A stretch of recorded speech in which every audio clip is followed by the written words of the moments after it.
Hi, I'm Sam English, founder and CEO of AttentionPoint. Welcome to our webinar today talking about how to use DefiniPoint in clinical practice. Over the next few minutes, we're going to cover best practice ADHD assessments utilizing DSM criteria, which gathers information from multiple informants, and then we're going to talk about the instruments inside DefiniPoint and how they enable that process, which include ADHD rating scales, impairment rating scales, and a medical monitoring tool. And then we'll also talk about the reporting from DefiniPoint. Best practice ADHD assessments utilize DSM criteria, which are based on the severity and frequency of ADHD symptoms. And of course, this information comes from not only the client interview, but also information from parents and teachers about their observations of the child's behaviors. To accomplish this, standardized rating scales are used to gather that information. Rating scales have been around for quite some time and have evolved quite a bit over the last 20 years. Most of them, are actually based on DSM criteria, and here are some of the more widely known rating scales. Because they've been around for such a long time, they're still paper and pencil based rating scales. And unfortunately, that makes it cumbersome and challenging to get information from parents and teachers.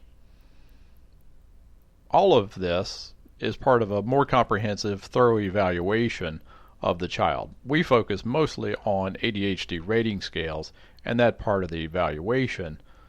At the end of the day, what we're working toward is providing you additional information from parents and teachers to give you better insights about what's happening in the child's life.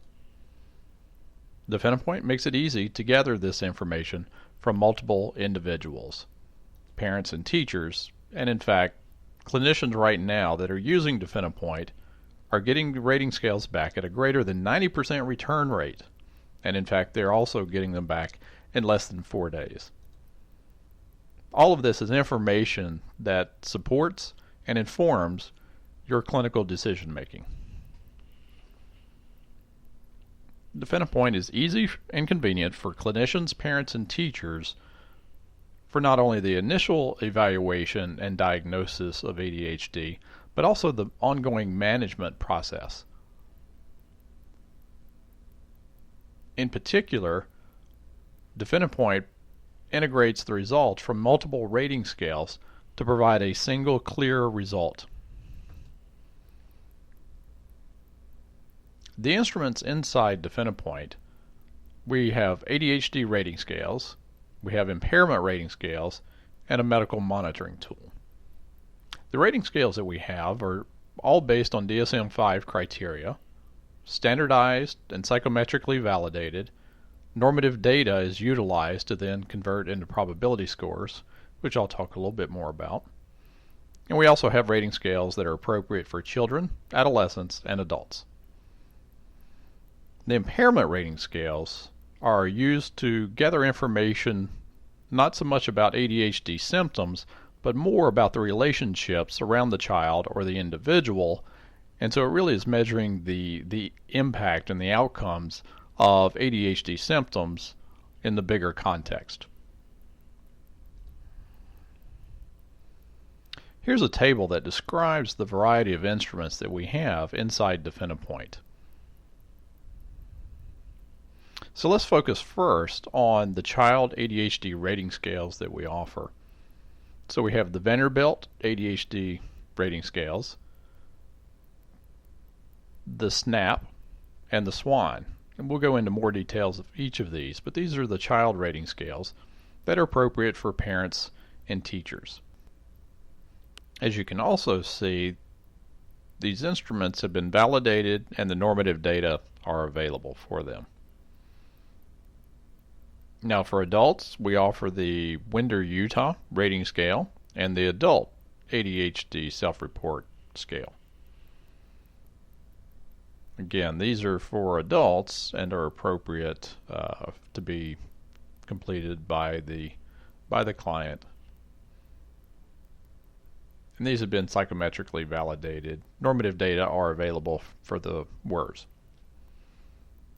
As I mentioned previously, we have impairment rating scales. We have the Weiss Functional Impairment Rating Scale and the Impairment Rating Scale from Fabiano. Both of these are appropriate for children. The Weiss is also appropriate for adolescents and adults, and there are versions available for the parents, and there's also a teacher version available that works for the impairment rating scale. Then there's the medical monitoring tool, which allows us to gauge efficacy of therapeutics as well as monitor for side effects. The instruments available in DefiniPoint are widely used and have been established for quite some years. We're not in the business of developing rating scales. We help make them better. So, for example, most of these have been developed and introduced and used in clinical practice for about 10 to 15 years. And in fact, you can see here the number of publications just in the last year for each of these, where they were used as the primary instrument in diagnosing ADHD in clinical studies.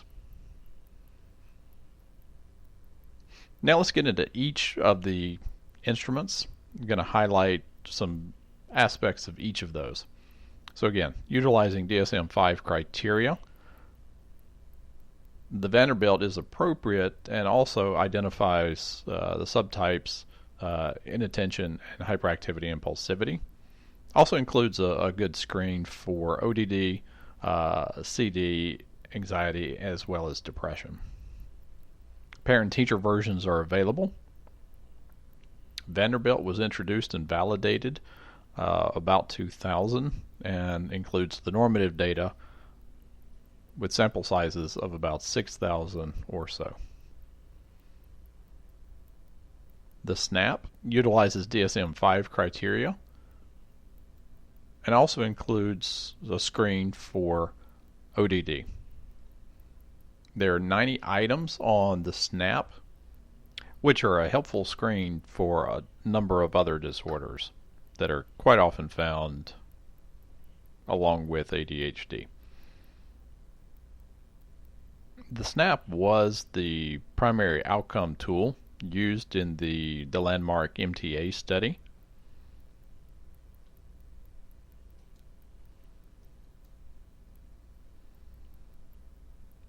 Another one of James Swanson's rating scales that we offer is the Swan rating scale.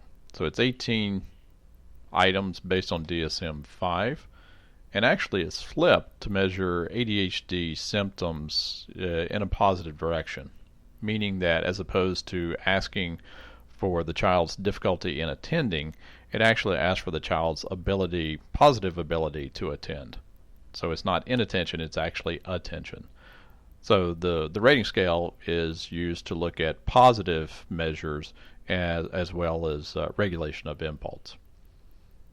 Normative data is also available for the Swan.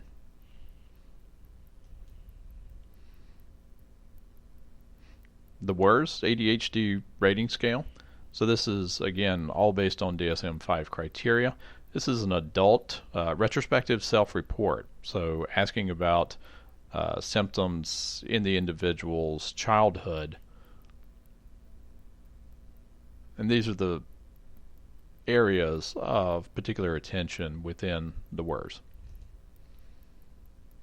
The adult ADHD self-report rating scale was developed in conjunction with the World Health Organization and is actually utilized around the world and available in a number of other languages also.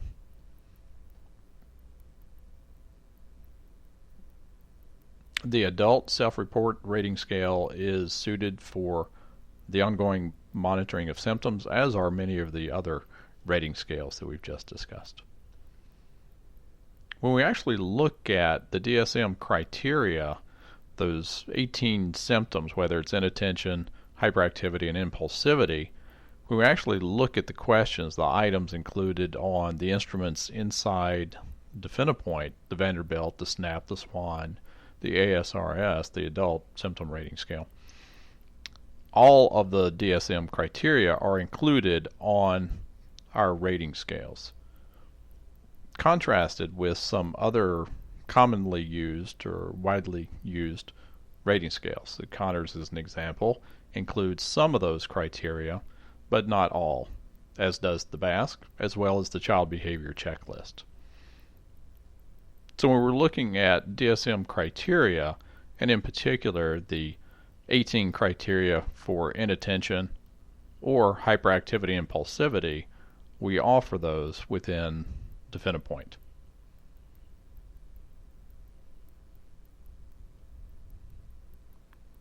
These instruments are suitable for both the initial evaluation of ADHD, but also the follow-up assessments on a routine monitoring basis.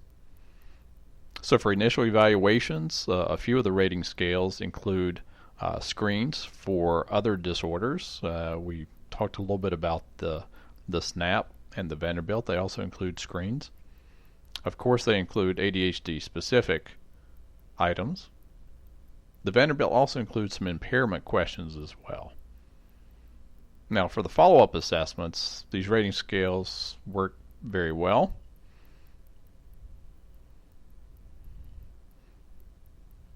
And then obviously the impairment rating scales are designed for impairment that can be assessed on the front end during the initial evaluation, and then obviously over time looking at outcomes. And then the medical monitoring tool obviously is used for the follow-up cases. Let's talk a little bit more about the Weiss Functional Impairment Rating Scale. So there are two versions of the Weiss. There's a self-report and a parent report version. These are the functional domains that are covered in the adult-adolescent form, and here's the domains covered in the parent report. Again, the functional impairment rating scale looks at the relationships around the child, around the individual, gauging the improvement of those over time as a result of the intervention. The impairment rating scale assesses essentially the same types of relationships around the individual, around the child. In this particular case, it looks there's a parent and teacher version available, again looking at the monitoring of progress over time, outcomes assessments. The medical monitoring tool looks at side effects, asks information from parents and teachers. So there's a parent version and then a general version which is appropriate for teachers. Asks about dosing regimen, outcomes, timing. So this is particularly well suited for the titration period in finding an effective medication. At DefiniPoint, what we do is we take a lot of information and integrate it together to give a single probability score. So we start with the individual results, translate those into individual probability scores, combine those together to give a single score. Now, reporting on the back end of these DefiniPoint instruments is very straightforward. So here we're actually looking at a sample of a graph showing the probability score 0 to 100%. And here are three different informants. So here we can see this is Bill Withers that completed the Swan short, and the score there was 75. The Vanderbilt parent, completed by Jill Smith, was 46%. The Vanderbilt teacher was completed, and that was about 42%. So those are the individual scores for this particular child. In this case, this was Nancy Smith. So it shows the individual scores as well as the integrated score. So with these three data points integrated together using our Bayesian algorithms, the combined integrated score is 65%.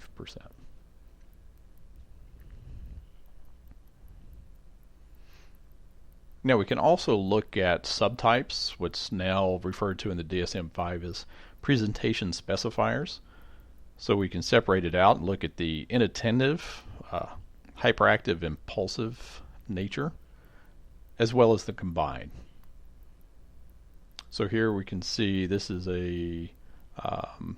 results from Bill Withers, inattentive rating, hyperactive impulsivity rating, and then the combined rating together. Now within the reporting, you can also drill into the individual questions and the actual answers to each one, which I'm not going to go into in this. This is mostly focused on the graphical outputs.